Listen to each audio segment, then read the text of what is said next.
राम कहां पैदा हुए? राजा के घर में। सीता कहां पैदा हुई?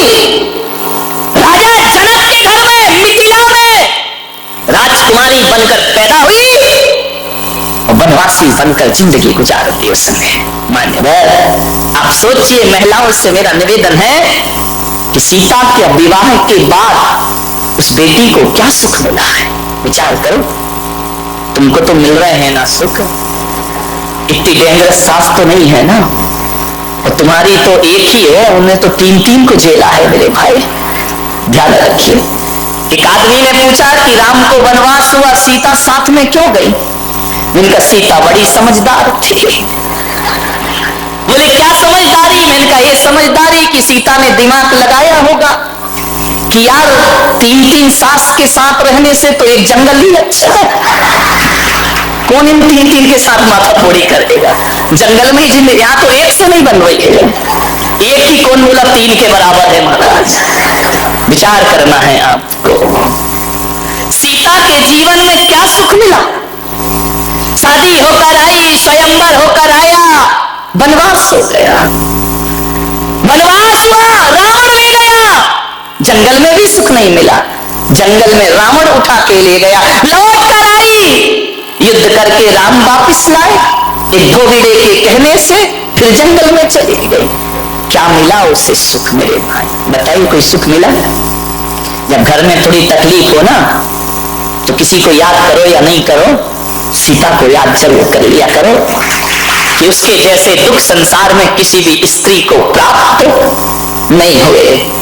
जब सीता की अग्नि परीक्षा हुई और राम ने कहा कि अब महल में वापस चलो, तो सीता ने इतना ही कहा कि हे प्रभु, अब मैं भगवान जिंदगी के अंतिम क्षण में कहा कि हे प्रभु, अब इस कलयुग में यदि मुझे जन्म देना, मेरे पति तो श्री राम ही हो, मैं उनकी पत्नी बनूं, मगर जैसा जीवन ये दिया है ऐसा जीवन मुझे कभी मिलना नहीं चाहिए। ध्यान रखना, जंगलों में जिसने बच्चे पाले हो, विचार करिए, बड़े किए, राम को सौंप दिए और चली गई सब कुछ छोड़ करके।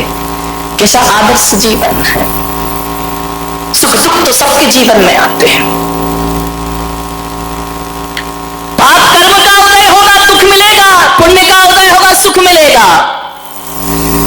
लेकिन मैं आपसे निवेदन कर रहा हूं कि जीवन में यदि दुख से बचना है तो दुखी व्यक्तियों का दुख दूर करने का प्रयास करो, तुम्हारा जीवन आनंद में परिवर्तित हो जाएगा, सुख में परिवर्तित हो जाएगा। आप अपने सुख के लिए मत जियो कि मेरा ही सुख मेरा है, चाहे दूसरों को दुख देके भी प्राप्त हो।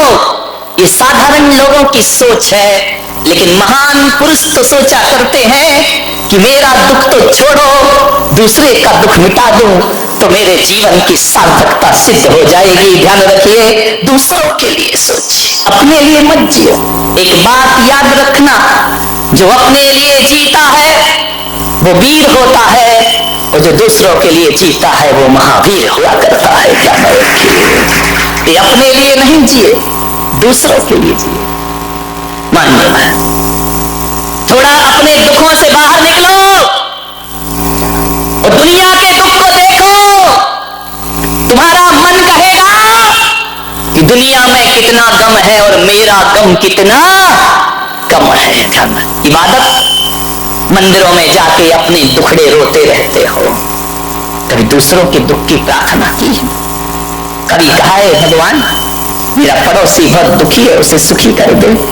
कभी निकल बोला है? कभी? हाँ, पढ़ लेते हो शांति पाठ में, सर्वे भवन्तु सुखिना सर्वे, ये बकवास है, बोलते बस हो, मन में तो ये रखते कि सत्यानाश हो पड़ोसी का। ध्यान रख, मेरे से आगे बढ़ रहा, बर्बाद हो जाए। हे भगवान, मुझे दे या नहीं दे, पड़ोसी को मत देना। ध्यान रखना, ये स्थिति, ये सोच है हमारी। एक भगवान की पूजा कर रहा था, पूजा करते समय महादेव प्रसन्न हो गए। महादेव ने कहा कि मांग वरदान। तो बोले सही में दोगे? अरे बोले अपने जैसा बेईमान क्यों समझ रहा है, मांग मिलेगा। तो बोले दो भगवान। बोले क्या तेरे पास क्या नहीं है? बोले सब है, लेकिन दुख इस बात का है कि जो मेरे पास है वही पड़ोसी के पास है। तो भगवान ने कहा तू पड़ोसी का टेंशन मत कर, तू मांग क्या मांग रहा है? बोले भगवान मैं तो इतना ही मांग रहा हूं कि जो पड़ोसी के पास हो वो मेरे पास डबल होना चाहिए, बस इतना ही सुख चाहिए मुझे। एक बात बताऊं, आदमी अपने दुख से दुखी नहीं है, आदमी पड़ोसियों के सुख से ज्यादा दुखी है। उसके घर में शांति कैसे? और महिलाओं के तो यहाँ की महिलाओं की बात नहीं कर रहा हूं। कौन बोला औरंगाबाद वाली आज आई हैं? ध्यान रखना, विचार करिए। महिलाओं का तो यही है, यदि पड़ोस के घर में शांति है तो काना फूसी करे थोड़ी सी। सास बहू प्रेम से कैसे रह रही है?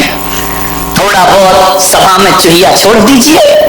इतनी होशियार होती है महिलाएं। यहाँ वाली नहीं, यहाँ वाली तो बहुत सीधी है, जलेबी की तरह।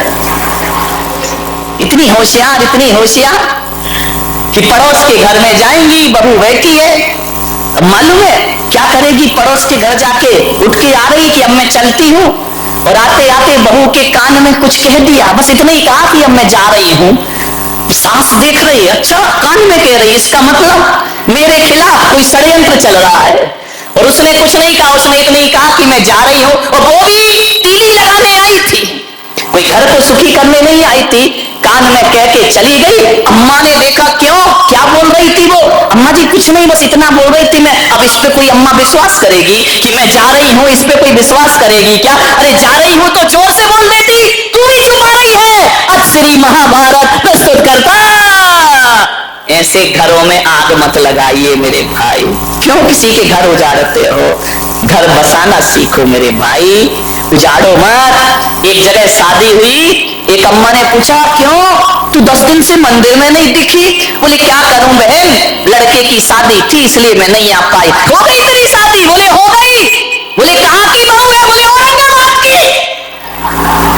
बोले औरंगाबाद की? बोले हाँ। बोले कितना मिला है? अब तुझे क्या लेना देना कितना मिला है? वो जाने, उसकी बहू जाने, तेरी छाती काहे को चल रही है? क्या मिला दहेज में? अरे भाई दहेज में छोड़ो, हमने तो महाराज के प्रवचन सुन लिए थे कि दहेज लेना पाप है। एक साड़ी में लड़की लाए हैं, हमने कोई दहेज नहीं लिया है। अरे अम्मा ने माथा फोड़ा मंदिर में।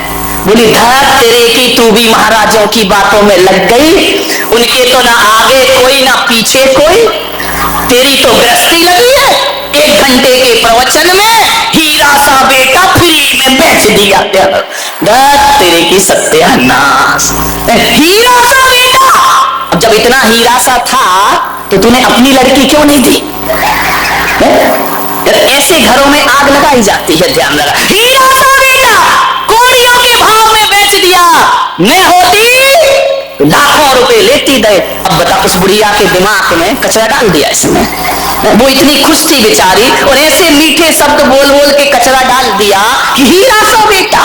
जब हीरा सा था तो तुझे पहले का कीड़ा सा दिख रहा था वो। ध्यान रखिए, मत उजाड़ो किसी के घर। ध्यान रखिए, घरों को बसाइए, किसी के घरों को बर्बाद मत करिए। आओ, ये इंसान एक मंदिर के समान हुआ करता है, और ये धरती उस तीर्थ स्थान के समान हुआ करती है जहां हम लोग रहा करते हैं। मान्यवर, एक तीर्थ जैसा वातावरण बनाइए, जीवन स्वर्ग हो जाएगा आपका।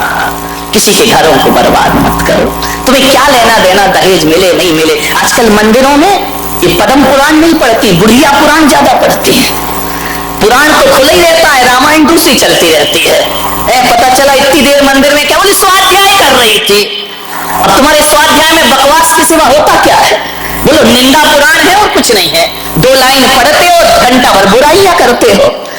इसकी बुराई, उसकी बुराई, और कोई नहीं मिला तो बुलक सागर आए, इनकी बुराई कर लो थोड़ी सी। ध्यान रखिए, मुझे समझ ही नहीं आता। ये धर्म ध्यान है, ये स्वाध्याय है। 4 बैठ करके रामायण शुरू कर देते हैं अपनी, वो ऐसे वो वैसे वो ऐसा। अरे मैंने एक महिला बड़ी बुराई कर रही थी मंदिर में बड़ी जोर जोर से, ये महाराज वैसे, वो महाराज वैसे, उसकी बहू ऐसी, उसका बेटा ऐसा। अरे तो मैंने कहा इधर ये कर क्या रही है? बोले क्या कर रहे हैं? धर्म ध्यान कर रहे हैं। मैंने कहा ये धर्म ध्यान हो रहा है, एक दूसरे की बुराइयां कर रही हो, एक दूसरे महाराजों की बुराइयां निंदा कर, ये धर्म ध्यान है तुम्हारा। बोली महाराज जो आपने सिखाया वही तो कर रहे। मैंने कहा मैंने क्या सिखाया? बोले आपने तो कहा था कि रोज आलोचना पाठ पढ़ा करो। मैंने कहा कमाल है, धन्य है भाई, ये आलोचना पाठ चल रहा मंदिर में। मैंने कहा था अपनी आलोचना करना, तू मेरी आलोचना करने लगी। जय हो, विचार कर, ये बुढ़िया पुराण, इससे कोई कल्याण होने वाला नहीं है। ये ग्रंथ आचार्यों ने लिखे थे अपने कल्याण के लिए, तुम लग गई जगत के कल्याण के लिए। वाह रे आदमी, पंडित खाए काकड़ी, गुरु दूसरों को दे आकड़ी। मेरे भाई ये स्थिति बन गई हमारे स्वाध्याय की, हमारे मंदिरों की। मैंने एक महिला से पूछा कि मंदिरों में इतनी बुराइयां क्यों करती हो? बोले इससे अच्छा स्थान मिलेगा कौन सा?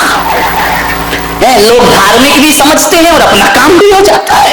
याद रखिए, मान्य मंदिरों को अपवित्र मत करिए, विचार करना है। ये स्वाध्याय के नाम पे, ये पूजा पाठ के नाम पे, ये परंपराओं के नाम पे समाज में जो जहर घोला जाता है, ध्यान रखना, सोचना है आपको, विचार करना है। ये मोक्ष के रास्ते सदा सदा के बंद हो जाया करते हैं। अरे मोक्ष के रास्ते वो नहीं होते हैं जो समाज को दो भागों में बांट दे। मोक्ष के रास्ते तो वो होते हैं जो शेर और गाय को एक घाट पानी पिला दे। वो मुक्ति का रास्ता हुआ करता है। सांप और नेवला को एक साथ बिठा देता है, वो मुक्ति का रास्ता हुआ करता है। ध्यान रखिए, कुछ नहीं है, सब बकवास। जिसे धर्म समझ रहे, धर्म धर्म सब कोई कहे, धर्म न जाने कोई। ध्यान रखिए, एक बार क्या हुआ, महादेव शिव पार्वती के साथ, अभी कहानी सच्ची है झूठी इस लफड़े में मत पड़ना और न किसी पुराण में ढूंढना। हर कहानी पुराणों में नहीं होती, कुछ पुराणों में भी हुआ करती है। ध्यान रखिए, और पुराणों की कहानी नहीं, मैं तो प्राणों की कहानी ज्यादा बताता हूं। ध्यान रखना,